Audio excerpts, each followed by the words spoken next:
Welcome to Man Does Tech, where I solve the problems you didn't even know you had. In this video, I will explain how to make tiramisu without mascarpone and whipped cream, full guide. Start by brewing strong espresso and chilling it, then separate eggs and beat yolks with sugar until thick and pale.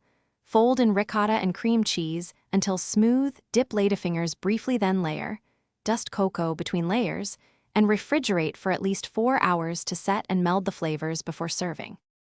Begin by gathering ingredients and measuring carefully so the balance is consistent every time. Beat egg yolks and sugar until ribbon-like, then mix in room temperature ricotta and cream cheese for silky texture. Optionally, whip egg whites or a small amount of heavy cream to fold in for lift.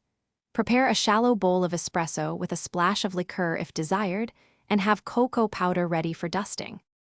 If you are finding this video helpful, please subscribe and like to support more recipe guides.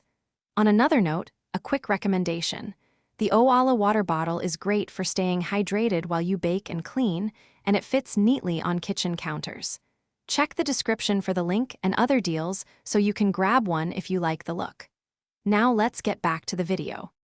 Work on a flat surface and assemble efficiently to keep ladyfingers crisp.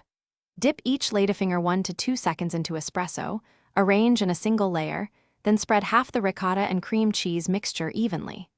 Repeat with a second soaked layer and remaining cream, smoothing the top.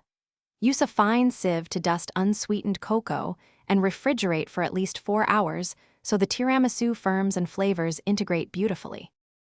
Thanks for watching. If you found this helpful, don't forget to like and subscribe.